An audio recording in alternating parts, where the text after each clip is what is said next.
자, 이제 비트코인은 이제 주봉을 보면서 제가 설명을 계속 드리고 있는데, 그 주봉에 제가 이제 추세선 하나 그려놨어요. 밑에 그동안 안 그렸던 추세선 하나. 아까 제가 설명드렸던 여기 이제 이게 지지선입니다. 지지선을 통해서 선 하나를 그려놨는데, 지금까지는 이제 요 지지선을 통해서 이렇게 이제 이 그림을 그려가고 있는데, 이게 주봉입니다. 주봉. 이 주봉. 일주일짜리 봉인데, 그래서 제가 늘 얘기했듯이 이 주봉에서 지금 양봉으로 요 세 개가 캔들 의미가 있고, 중간에 요 캔들 의미가 있고, 그 다음에 최근에 나왔던 2주에 나왔던 이 캔들이 의미가 있고, 이게 캔들을 이렇게 이제 만들고 나서, 그리고 나서 앞에도 이렇게 쭉 이렇게 조정 기간을 거쳤잖아요. 보면 앞에도 여기도 이렇게 조정을 거치고 이런 기간이 필요한 거예요. 이게 이제 조정입니다. 조정. 이제 조정을 길게 가느냐 짧게 가느냐 주봉을 통해서 보면은, 그래서 여기도 이제 1주, 2주, 이제 이번 주가 지금 이제 2주째. 여기 제가 했던 도지고, 지난주도, 그러니까 도지예요, 도지. 지난주 도지고. 그래서, 완전 이제 이번 주는 이제 주초니까, 결국은 이제 다음 주 저희가, 다음 주 교육이 있을 때, 그때 이제 이번 주 주봉이 하나 만들어져 있겠죠. 그 주봉이 이제 어떻게 그려져 있을 거냐. 이제 그걸 잘 보시면 되는데, 지금 현재로서는 제가 얘기했던, 이제 지금 이 지지선, 여기 지지선입니다. 지지선. 아까 제가 지지 저항이 중요하다. 추세에서 지지 저항한데, 결국 이제 하락 추세로 오던 것을 이 주봉을 봤을 때, 여기 양봉 세 개 있잖아요. 양봉 세 개를 통해서 이게 제가 볼 때는 한 세력이에요. 한 세력이 지금 업비트에서 이렇게 추세를 바꿔놓은 거죠. 이게 이제 하락 추세로 오던 것을 이 세력이 결국 하락 추세로 오던 것을 이렇게 상승 추세로 바꾸는데, 뭘 가지고 바꿨냐? 여기 돈으로 바꿨다는 돈을 가지고 그러니까 많은 돈을 써서, 그래서 하락 추세로 오던 것을 상승 추세로 바꿔놓고, 그래서 제가 봤을 때는 요때 추세를 바꿔놓은 요 세력이 중간중간에 이렇게 이제 주봉으로 보면 이렇게 양봉, 장대 양봉 비슷한 이런 이 주봉을 만들면서, 지금 요 지지선을 지지선으로 해서, 그래서 이게 내려오면, 지금 여기서 샀던 세력이 제가 볼 때는 이렇게 내려오면 여기서 매수를 해서 지지를 하는 거죠.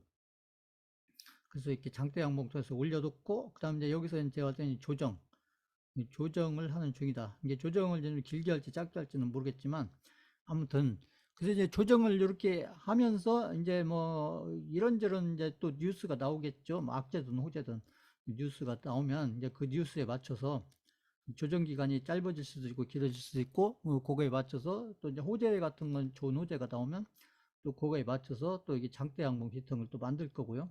그거야 이제 그때그때 나오는 상황과 그런 어떤 뉴스, 그런 것들에 맞춰서 지금 요걸 관리하고 있는 이 세력이 이제 업비트만 어떤 독립적으로 이렇게 관리하는 게 아니고, 이 세력이 이제 그 큰 시장이 바이낸스라든지 그런 데 있는 세력들이 이제 비트코인에 이제 글로벌한 큰 세력들이니까, 그죠? 그런 세력들의 어떤 눈치를 보면서 그거에 맞춰서 관리를 해가겠죠. 그러니까 세력이라고 해서 자기 마음대로 관리하는 게 아니고, 그런 이제 큰 세력들 있잖아요. 그러니까 바이낸스라든지 이런 큰 세력들, 같은 비트코인이라도 이게 바이낸스 이런 데 있는 세력들이 이제 글로벌하게 큰 세력이니까, 이제 그런 세력들이 이제 어떻게, 아까 얘기했잖아요. 어떤 방향을 가지고 어떤 힘의 세기로 관리를 해가는지, 이런 것들을 이제 참고하면서 그거에 맞춰서 업비트해서 이렇게 이제 캔들을 아니면 차트를 만들어 가겠죠. 이제 그런 것들을 우리는 이제 그걸 보면서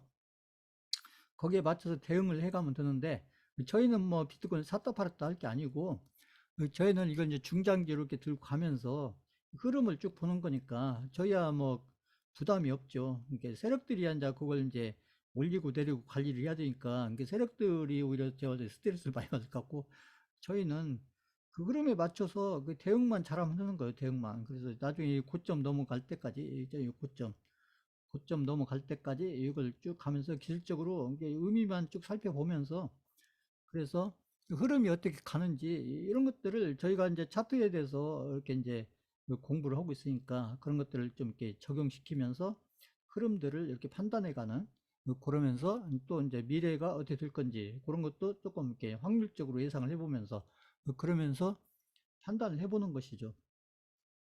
그런 데 의미가 있는 거고요. 이게 중장기는 제가 얘기했듯이, 이 중장기는 이렇게 바닥권에서 이렇게 저평가됐을 때 사서 시간을 보내면 그게 중장기인 거예요. 근데 이제 그냥 들고 있는 것보다 이런 차트라는 이런 좋은 툴이 있으니까 이런 걸 보면서 또 대응도 하고 관리도 하고, 그건 내가 어느 타이밍에 또 추가 매수를 할 여유 자금이 있으면 어느 타이밍에 추가 매수를 하는 게 더 좋을 건지, 이왕이면 타이밍이 좋을 때 추가 매수를 하는 게 좋잖아요. 그러니까 그런 어떤 타이밍들을 좀 잡아보려고, 그런 의미에서 이제 이런 기술적인 해석을 하는 거고, 어차피 중장기는 이제 바닥권에 사서 비중을 이렇게 좀 적절하게 이제 좀 늘려가서, 이왕이면 바닥권에 있을 때 비중을 좀 늘려서, 그래서 나중에 고점권에 갔을 때, 그랬을 때 수익을 좀 크게 키우는 이런 것을 하려는 게 중장기이기 때문에, 그래서 그런 것들을 판단해 가는 데 있어서 제가 봤을 때는 개인들이 활용할 수 있는 툴로서 이 차트라는 게, 이런 게 이제 미리 선반영되는 그런 부분들이 있으니까, 세력들에 의해서 그런 것들을 저희가 미리 이렇게 읽어가면서 그거에 맞춰서, 저희의 어떤 희망상으로 하는 게 아니고 그 세력들이 끌고 가는 흐름들을 보면서 그런 거에 맞춰서 저희 어떤 비중을 조절해 가면, 그러면 나중에 고점권에 갔을 때 아마 좋은 결과로 연결돼 있을 거다, 이렇게 어떤 그런 믿음을 가지고 이렇게 지속적으로 이렇게 해 가면, 아까 제가 했던 이제 이런 과정들을 통해서 저희가 이렇게 지금 이제 이론적으로 공부하고 있는 그런 차트에 대한 그런 내용들이 이제는 저희 것이 이제 시간이 지나면서 하나씩 하나씩 돼가는 것이죠. 오히려 이제 그런 게 의미가 있는 거고요. 그래서 이제 지금 제가 이제 차트에 대해서 이런저런 설명들을 해드리고 있으니까 이제 그런 것들을 여러 각도에서 볼 수가 있잖아요. 제가 이제 시간이 없으니까 이게 중요한 포인트만 제가 집어드리는데, 이 본인들이 혼자 보실 때는 뭐 이평선도 보고 거래량도 보고 캔들도 보고, 그죠? 그 다음에 추세선도 그거 보고, 그죠? 저항 지지 이런 것도 한번 따져보고, 이렇게 하면서 한번 쭉 살펴보는 거예요. 그래서 자, 그래서 이제 우리가 차트를 보는 것은 미래가 어떻게 될지 이런 것들을 확률적으로 미리 좀 이렇게 예상해보고 판단해보려고 하는 거지, 그냥 뭐 지나간 걸 이렇게 보려고 하는 거 아닙니다. 자, 저거 반복해서 말씀드리는 거니까 보시면 되고요. 그래서 비트코인은 제가 볼 때 좀 좋은 흐름으로 여전히 지금 이어져 가고 있는 중입니다. 추세적으로. 비트코인 좀 하락 추세로 가고 있는 게 아니고, 지금 현재는 이렇게 상승 추세로 지금 가고 있는 중이에요. 근데 이제 조정 기간이 기냐 짧냐 이제 이런 것은 이제 그때그때 여러 가지 상황과 조건에 따라서 세력들이 결정을 문제고요. 저희는 이제 그런 흐름들에 따라가면서 저희들의 비중을, 이게 보유 비중을 어떻게 가져갈 거냐, 이게 그것만 판단하면 되는 거죠. 자,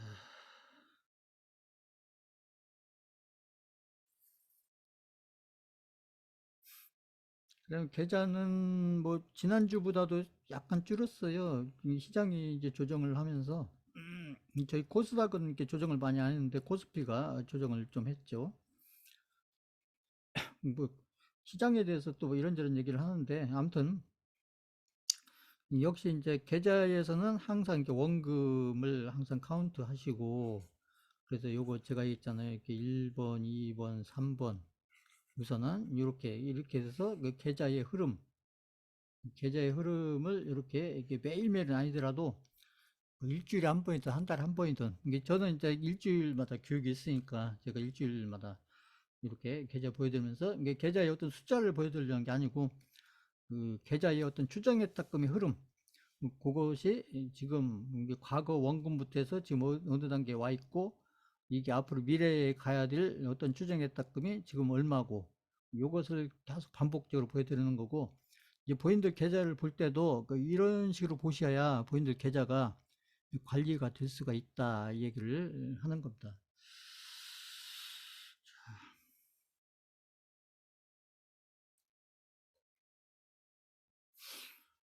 그다음에 오늘 시장을 한번 보겠습니다. 시장을 먼저 환율은 지금 뭐 박스권이죠. 아까 환율은 지금 이제 여기 고점 맞고 떨어져서 지금 여기 횡보하고 있는 게 횡보인데 아까 제가 얘기했듯이 여기 횡보를 할 때는 박스권 횡보를 할 때는 여기 위에가 아니고 밑에 아까 제가 얘기했던 여기 밑에 여기 밑에를 자꾸 두들기잖아요. 밑에를 그러니까 여기냐면 이제 환율은 지금 하락 추세 중에 있기 때문에 이게 지금 일봉으로 해서 길게 펼쳐져서 근데 이게 지금 하락 추세에 있는 거야. 하락 추세 이렇게 하락 추세 여기 이렇게 횡보하다가 하락 추세 그렇죠? 여기 살짝 반등했지만 하락 추세 하락 추세에 있다가 이렇게 박스권을 만들 때는 그렇잖아요. 여기도 보세요. 이렇게 박스권을 만드니까 여기 위에 부딪히는 거 의미가 없다는 거죠. 아까 그 얘기예요. 결국은 이 밑에 부딪히는 거 이거 밑에 부딪히는 요게 의미가 있다. 요거 밑에 부딪히는 거 어차피 하락 추세니까. 그러니까 결국은 시간 지나니까 뚫고 가잖아요. 보신가? 살짝 반등해놓고 다시 여기서 박스권을 만드는데 여기 위에 부딪히는 건 별로 의미 없어요. 제가 볼 때는 여기 밑에 부딪히는 요게 결국은 이게 시간이 끌다가 또 다시 깨고 또 내려갈 거다. 이런 생각을 해놓고 이 이제 추세를 이게 지금 하락 추세예요. 환율은 지금 하락 추세 중에 있기 때문에 특히 이제 이렇게 횡보할 때 이때가 중요해요. 횡보할 때 앞으로 어떻게 될 건지 이걸 판단해 보는데 그랬을 때 확률적으로 이렇게 갈 수도 있고 이렇게 갈 수도 있는데 제가 하는 얘기예요. 그래서 이렇게 하락주일 때는 이쪽으로 갈 확률이 높다.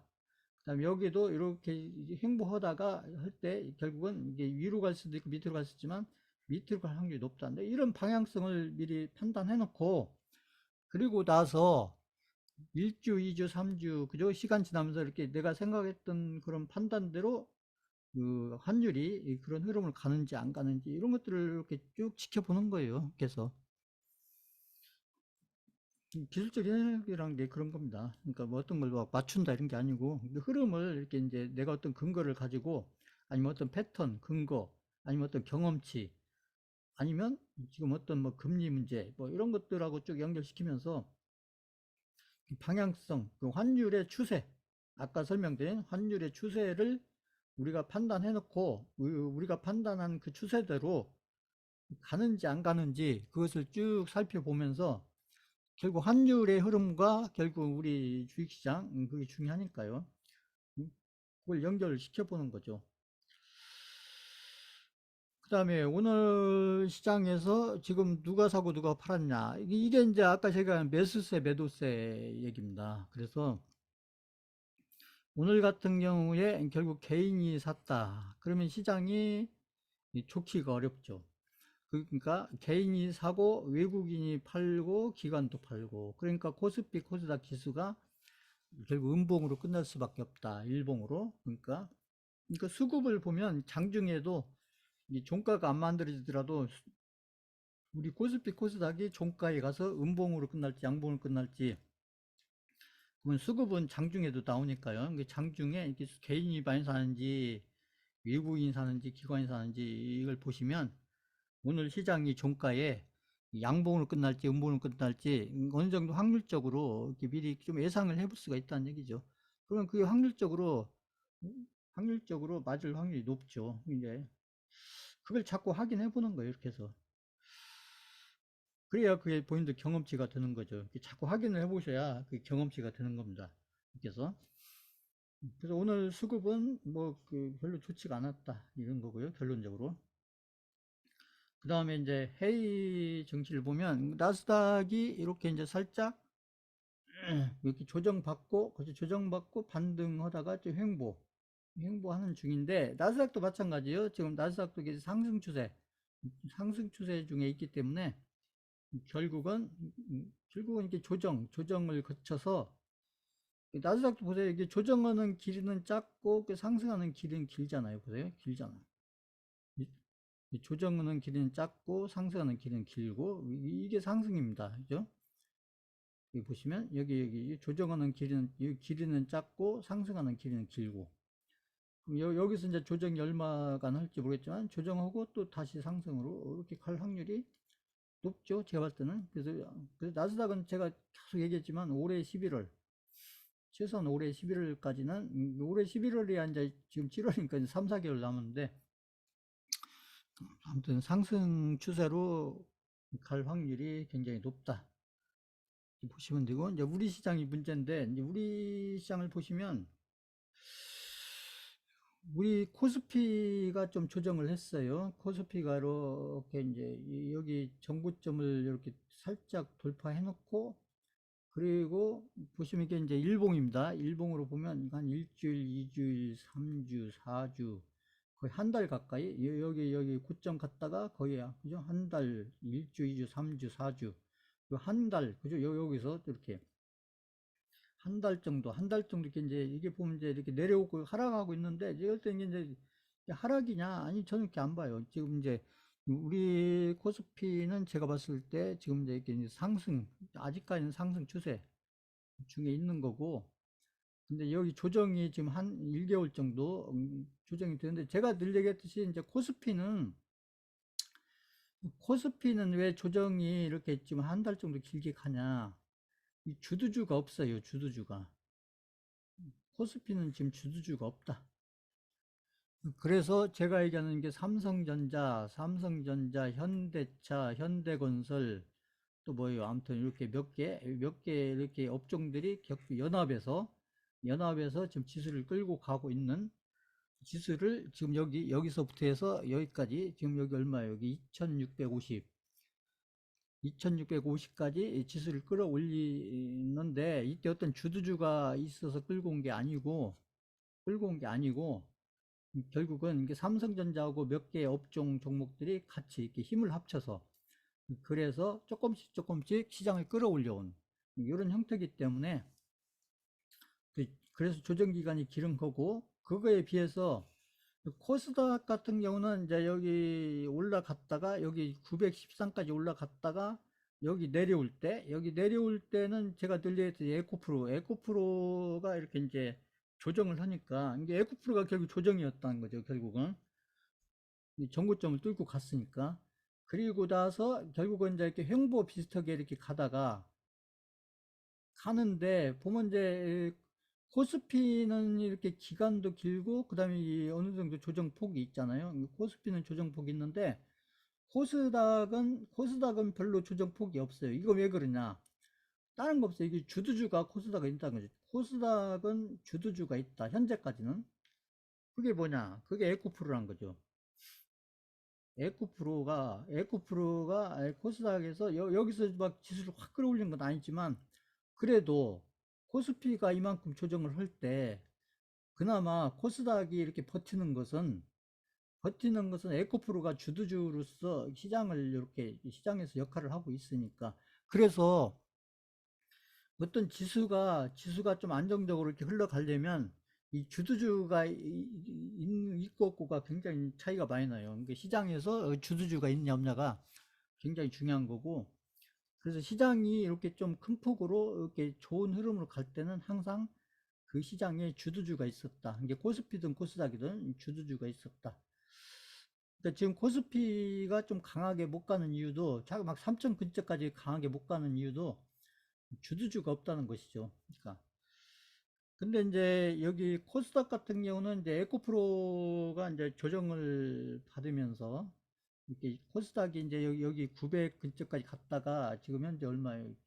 지금 860이니까 여기 보시면 여기서 한 50포인트만 가면은 여기 앞에를 넘어갈 수가 있잖아요. 코스닥 같은 경우 보면.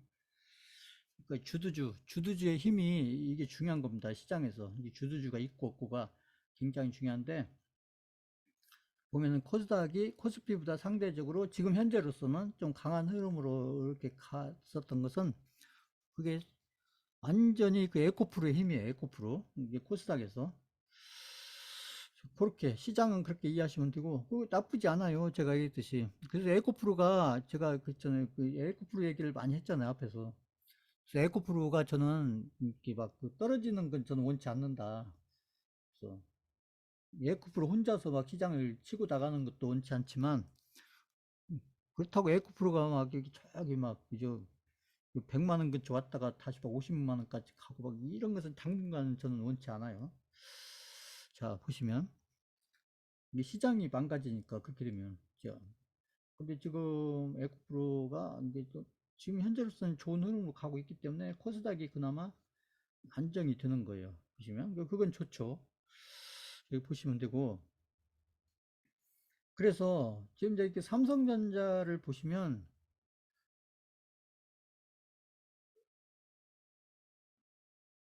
삼성전자가 보세요. 삼성전자가 이렇게 조정을 하니까 이게 삼성전자가 여기 전고점을 살짝 넘겨놓고 여기 전고점을 살짝 넘겨놓고 그리고 이제 하나, 둘, 셋, 넷, 다섯 오늘까지 거의 다섯 개 음봉을 만들잖아요. 음봉을 이렇게 음봉. 한 일주일 가까이 오늘까지 일주일 가까이 이렇게 음봉을 만드니까 그러니까 우리 코스피가 조정을 그러니까 여기 이렇게 내려올 때부터 이렇게 조정을 받는 거예요. 그래서 상대적으로 이제 이 시장이 조정받는 것보다는 이제 삼성전자가 이 조정을 적게 하다가 지금 요 일주일 사이에 지난주 일주일 사이에 저희 이제 중교육하고 나서 일주일 사이에 삼성전자가 이렇게 한 5일 정도 이렇게 조정을 받으면서 여기 61선까지 딱 내려오니까 그러니까 이 코스피가 조정폭이 커졌죠. 보시면 그 삼성전자가 이렇게 지수를 끌고 내려버리면 그 다른 종목들 있잖아요. 제가 얘기하는 그런 종목들이 지수를 받쳐도 역부족이죠. 그렇기 때문에 지수가 조정받을 수밖에 없는 거고, 그럼 이제 삼성전자가 이제 어떤 흐름을 갈 거냐.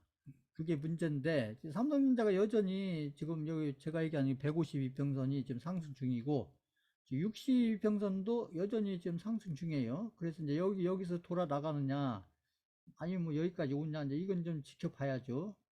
근데 결국은 이제 삼성전자가 이렇게 하락으로 저는 방향을 잡았다기보다는 결국은 여기 저는 요게 좀 조정을 조금 폭을 가지고 하는 것 같아요. 제가 봤을 땐. 그렇다고 무슨 막 거래량 크게 나온 것도 아니고 보면 그래서 지금 이제 조정을 조금 약간 큰 폭으로 지금 하고 있는 중이다. 이런 정도 보시고 근데 이제 삼성전자는 이러는데 지금 코스피에서 보시면 지금 현대차라든지 보시면 현대차는 또 흐름이 괜찮아요. 보시면 그래서 현대차 흐름이 괜찮다고 얘기했잖아요. 지난주에 이거 보면 그런 것은 여기 이제 이런 양봉이 몸통을 가지고 있으면 지금 삼성전자 같은 게 이렇게 내려오는데 상대적으로 현대차 같은 경우가 이게 버티는 거예요. 그러니까 지수는 내려가는데 현대차는 이렇게 이 조정폭이 크지가 않잖아요. 그건 보면 이제 현대차가 나름대로 지금 어떤 지수 대비 시장 대비 그 삼성전자 대비 이렇게 잘 버티고 있는 거고 그러니까 이런 우량주 몇 개가 버텨주니까 그래도 우리 코스피 지수가 그렇게 많이 안 무너지는 거예요. 보시면 아까 삼성전자가 그렇게 내려오고 그러는데도 그래서 이렇게 주도주는 없지만 이 현대차라든지 이런 몇 개 우량주들이 이렇게 잘 버텨주고 있으니까 거기에다가 지금 2차 전지 종목 중에서 에코프로처럼 움직이지는 않지만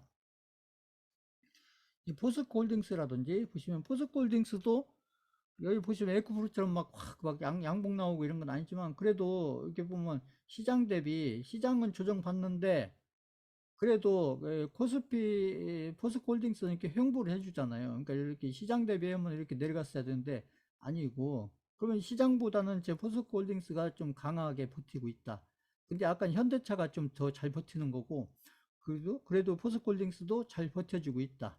이런 얘기고요. 그러니까 이런 종목들이 버텨주고 있으니까 그러니까 나름대로 시장이 이렇게 이제 조정 구간에서 좀 방어를 하는 거예요. 지수 방어를 그래도 이게 이제 어느 정도 방어를 해주는 거고 그 다음에 이 포스코 퓨처엠도 시가총액이 그죠? 뭐 거의 포스코 홀딩스 못지않은 종목인데 근데 오히려 이제 포스코 퓨처엠 같은 경우는 이 캔들의 흐름이 좋잖아요. 보세요. 여기 보시면 에코프로처럼 아니더라도 보시면 포스코 퓨처엠 같은 경우는 지금 여기 정고점 근처 와가지고 도지 만들고 있잖아요. 보시면 그리고 거기다가 좀 거래량도 좀 나오고 보시면 그래서 이제 포스코 퓨처엠이 여기 정구점, 이 정구점까지 이렇게 멀지가 않잖아요. 그러니까 이제 그래서 포스코 퓨처엠도 에코풀 흐름에 맞춰서 여기에서 이제 여기를 돌파할 때, 앞에를 돌파할 때 여기를 좀 이게 좀 장대 캔들에 여기 좀 거래량 이렇게 실으면서 이렇게 나와주면 좋겠죠. 이렇게 해서 보시면 이제 그래서 이게 이제 그 이제 코스피가 이제 어느 선까지 조정을 할지는 모르겠지만 아무튼 그런 거에 맞춰서 다시 이제 돌아설 때 이제 몇 개의 업종에서 이제 이렇게 주도주는 아니지만 몇 개 업종에서 이제 시장의 어떤 지수를 끌고 가는 그런 것들 이제 몇 개 업종이 좀 같이 협력해서 끌고 가야 되는데 지금 현재로서는 지금 현대차라든지 그 다음에 이런 포스코홀딩스, 포스코 퓨처엠 이런 종목들 이런 종목들이 좀 좋은 흐름으로 이렇게 좀 연결돼서 가지 않겠나 이렇게 보는 거고 이런 종목들은 지금 저희가 들고 있는 종목이니까 보시면 괜찮고요. 근데 이제 현대건설 같은 경우가 조금 조정을 많이 했어요. 보면 현대건 보세요. 현대건설이 지난주에 봤을 때 여기였는데 이렇게 그냥 음봉 100개 딱 나오니까 이렇게 나와 버리잖아요. 그러니까 이렇게 보시면 지금 현대건설 같은 경우는 150선 깨고 내려왔는데 그럼 이제 현대건설 같은 경우는 지금 여기서 이렇게 예? 여기서 장대 거래량에다가 여기 이 음봉인데 양봉인데 음봉처럼 만들어 놓고 그리고 나서 지금 보면 여기 앞에도 깨고 내려온 여기 앞에 전저점 이거 마치 이게 하락으로 가는 듯한 이런 건데 근데 여기서 잘 봐야 되는 게 이게 거래량이 없어요. 그러니까 거래량이 없다는 것은 지금 가격만 이렇게 내려온 거예요. 가격만 내려온 겁니다. 누군가 팔았는데 이게 누가 팔았냐는 얘기죠. 보시면. 근데 이제 그 건설주의 대장주인 현대건설의 흐름 보면 이 건설업종이 굉장히 지금 안 좋아야 되는데 근데 이제 또 중소형주들은 또 다르다는 얘기죠. 보시면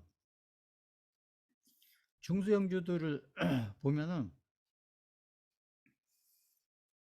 지금 그 제가 얘기했던 이제 중소형 중에서 그 삼부토건 같은 경우가 제가 이게 당분간은 중소형주 중에서 이게 대장주다 제가 얘기를 했죠. 이게 대장주 저희는 팔았지만 그래서 이게 삼부토건을 잘 보세요. 삼부토건이 여기 전고점을 넘어갈 때 여기 거래량을 만들면서 이게 장대 양봉으로 딱 가면 그러면 이제 이 삼부토건은 앞으로 좀 더 간다는 얘기예요. 이게 저희가 산다는 게 아니고 그래서 이제 이게 나름대로 이제 요렇게 중소형주 중에서는 아까 현대건설하고는 또 다르잖아요. 현대건설 같은 경우는 이게 조정폭을 상당히 크게 했는데 이 중소건설업체 건설업종 중에서 중소형주 이게 지금 어쩌면 대장격인 삼부토건 요 흐름은 상당히 좋은 흐름으로 이렇게 연결이 가니까 그래서 요게 이렇게 가니까 이제 저희가 들고 있는 이게 대장주고 이제 저희가 들고 있는 이런 이제 DYD 이런 종목들이 좋은 흐름으로 이렇게 이제 연결이 되잖아요. 이 DYD 같은 경우도 보시면 그죠 여기 제가 있던 151평선을 돌파할 때 이렇게 장대 양봉을 돌파하면서 거래량 만들어 놓고 이게 조정이에요. 조정이고 그 다음에 여기서 이렇게 장대 양봉 만들면서 이것은 매집 제가 봤을 때는 매집이고 그리고 나서 거래량 없이 이렇게 조정을 쭉 거친 다음에 그리고 오늘 이제 삼부토건 그 대장주가 이렇게 딱 하니까 그에 맞춰서 이제 거래량 만들면서 이렇게 이제 장대 양봉 세우는 이런 그림으로 딱 가고 있는데 그래서 지금 이제 제가 봤을 때는 이제 중소형업주 중에서는 그 삼부토건이 지금 현재 대장주 비슷한 역할을 하고 이 오늘 봤을 때 이 DYD가 좀 한 부대장급 현재로서는 그런 정도 역할을 분담을 하고 이렇게 지금 그 건설업종 중에 중소형 건설업종들의 어떤 흐름을 지금 만들어 가고 있는 중이다. 이렇게 보시면 되는 거고요. 이제 그다음에 이제 모엔즈 같은 경우도 모엔즈를 보면 모엔즈도 비슷한 그림이에요. 모엔즈도 여기서 돌파해 놓고 여기서 매집하고 그리고 이제 조정을 쭉 한 다음에 이 거래량이 없잖아요. 그 다음에 이제 여기 양봉을 좀 만들고 있는데 지금 그래서 제가 봤을 때는 지금 건설업종들의 이게 중소형 건설업종들의 흐름들이 아까 삼부 토건을 대상으로 해서 지금 그 좋은 흐름들로 좀 연결이 돼 가고 있는데 이제 그런 것들이 지금 저기 지금 러시아 우크라이나 전쟁 관련해서 그 재건 산업 있잖아요. 그런 것들에 대해서 지금 여러 가지 얘기들이 오가고 이 전쟁이 끝난 건 아니지만 그래서 그런 거에 대해서 자꾸 이슈가 나오니까 그런 것들하고 연결되면서 이 중소형 건설 업종들이 좀 좋은 흐름으로 지금 연결돼 가면서 흐름을 만들고 있는 중이다. 이렇게 보시면 되는 거고, 지금 아까 제가 했던 그 에코프로를 잠깐 보시면, 에코프로는 이제 저희가 공부 차원에서 보는 겁니다. 이게 에코프로는 보면 에코프로가 지금 앞에를 다 돌파를 했잖아요. 보시면 여기 전고점 이게 이렇게 돌파를 하게 나면 이렇게 돌파를 하고 나면 이제 이런 게 다 조정이 된 거예요. 조정. 이게 지나고 나서 얘기지만 이게 조정이다. 조정. 결국 조정이었다. 조정이었고 결국은 여기를 돌파해서 이 전고점을 이게 저항이죠. 아까 얘기했던 저항을 다 돌파해서 갔다는 얘기는 결국은 이제 이게 상승으로 다시 돌아선 거고, 그 다음에 여기 이제 RSI가 75로 올라갔잖아요. 보시면. 그래서 에코프로는 오늘 같은 경우는 이제 100만 원을 좀 넘어갔다가 좀 살짝 내려왔는데, 100만 원, 그 이제 상징적인 100만 원을 좀 이렇게 숫자를 만들었기 때문에, 그래서 당분간은 에코프로의 흐름이 좀 괜찮을 것 같아요. 제가 봤을 때는. 이게 어디까지 갈지는 모르겠지만, 아무튼, 근데 여기서 보시면 이게 이제 거래량이 줄면서 이 가격은 이렇게 관리해 놓잖아요. 이게 더 가겠다는 지금 그런 신호인데, 제가 봤을 때는. 그래서 이제 에코프로가 이렇게 좀 좋은 흐름으로 이렇게 가면 이거에 맞춰서 저희는 이제 코스닥 있잖아요. 코스닥 시장 흐름은 에코프로가 이렇게 좋은 흐름으로 가면 에코프로 플러스 그 에코프로 BM 있잖아요. 에코프로 BM. 그 시가총액이 지금 1, 2권에 있는 코스닥에서 이런 종목들이 딱 중심을 잡아주면 그러면 코스닥의 어떤 지수는 나름대로 이렇게 좀 안정적으로 갈 수가 있기 때문에 그거에 맞춰서 이제 코스닥에 있는 어떤 업종들의 어떤 종목들, 저희는 이제 코스닥 종목이 많으니까요. 그래서 그런 종목들의 흐름도 아까 이제 건설업종 있잖아요. 그런 종목들을 중심해서 좀 좋은 흐름으로 만들어 갈 가능성이 높고, 그 다음에 에코프로가 이렇게 좋은 흐름을 가주면 코스닥이 아니 코스피가 좀 조정을 받는다고 해도 아까 저희가 들고 있는 이게 포스코 퓨처엠이나 아니면 포스코홀딩스나 그다음에 저희가 이제 2차 전지 종목을 저희 포트폴리오 몇 개 있거든요. 그러니까 이런 종목들의 흐름도 괜찮을 거다. 그래서 이런 종목들의 흐름과 그다음에 이제 지금 현대차의 흐름이 지금 괜찮기 때문에 현대차와 관련해서 제가 포트폴리오 몇 개를 넣어놨거든요. 개별주로. 그래서 그런 종목들. 그 다음에 이제 건설업종의 그런 흐름들. 그렇게 해서 시장은 조정을 받아도 그래도 저희가 들고 있는 포트폴리오 중에서 몇 개 업종의 몇 개 종목들은 시장의 흐름하고는 조금 다르게 그렇게 해서 좀 좋은 흐름으로 연결돼 가면 또 저희한테 또 이제 수익으로 연결될 그런 가능성도 있기 때문에 그래서 이제 포트폴리오가 중요한 겁니다. 이렇게 해서 들고 가게 되면 이게 순서가 이렇게 온다는 얘기죠. 그래서 시장은 이제 코스피로 보면 조정을 하면서 또 이제 유튜브나 이런 데서 상당히 걱정스러운 얘기들을 많이 하는 것 같더라고요. 보면 특히 이제 지표 가지고 얘기하시는 분들이 많이 말씀들을 하시는데 그래서 그분들의 또 이제 관점이 있는 거니까요. 이제 그건 참고하시고 아까도 얘기했지만 저희한테 중요한 건 이제 시장보다 이 종목이 중요하고 그 종목으로서 저희가 수익을 만들어 가려면 한두 종목에 집중해서 하면 어려워요. 이게 한두 종목에서 하려면 에코프로 같은 경우 딱 인력 베팅해서 몇 억 버는 이런 베팅 아니고는 특히 이제 개별주 같은 경우는 몇 개 업종에 그때그때 시장 흐름에 맞는 몇 개 업종을 잘 이렇게 맞춰서 포트폴리오로 이렇게 구성을 하다 보면 시장은 좀 이렇게 조정을 받더라도 또 수익을 내줄 수 있는 그런 어떤 흐름이 오기 때문에 이제 그런 거에 맞춰서 이렇게 이제 수익을 또 한두 종목이든 두세 종목 이렇게 만들어 가면서 거기에다가 이제 저희가 또 이제 비트코인이 지금 안정적인 흐름권에 있기 때문에 그거에 맞춰서 알트코인들 한두 개 이렇게 하면서 그러면서 시간을 보내면서 하다 보면 또 이제 때가 잘 맞아떨어지면 저희가 들고 있는 포트폴리오 몇 개가 업종으로 한 두세 개 업종이 또 그 타이밍이 같이 오는 경우가 있어요. 그랬을 때 계좌에서는 수익이 좀 이렇게 이제 많이 만들어질 가능성이 있고, 그리고 지금 이제 건설 업종이 현대건설은 아까 이제 그런 그림을 그리고 있지만, 그렇지만 현대건설도 그게 이제 그런 거예요. 현대건설도 그때 호재가 나왔거든. 호재가 그 막 몇 조, 10조인가 얼마인가 수주했다. 그 엄청난 호재거든. 근데 그리고 나서 조정을 심하게 시키잖아요. 이렇다니까 이게 보면 호재가 나오면 거기가 이렇게 단기 고점이에요. 고점. 그게 그렇다고 이제 현대건설이 이렇게 막 하락으로 간다 이게 아닌데 조정을 심하게 한다는 얘기죠.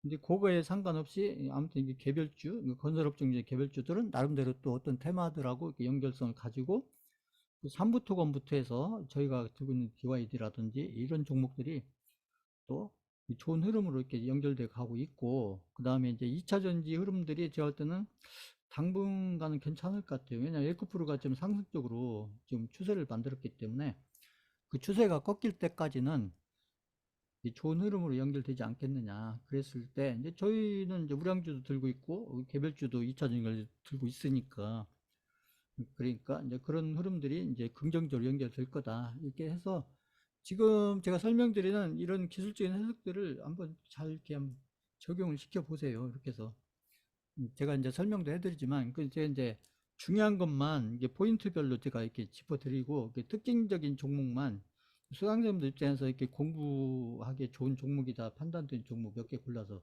제가 설명해 드리는 거니까, 그 나머지 종목들도 이렇게 한번 시간 나는 대로 한번 살펴보세요. 기술적으로 이제 제가 교육도 시켜드렸으니까 그런 걸 100% 적용시킬 수는 없겠지만 그래도 한두 개라도 이렇게 생각하면서 좀 검토를 해보세요. 그렇게 해야 본인들 실력이 조금씩 늘어납니다. 그래서 자, 오늘 강의는 이걸로 마치겠습니다.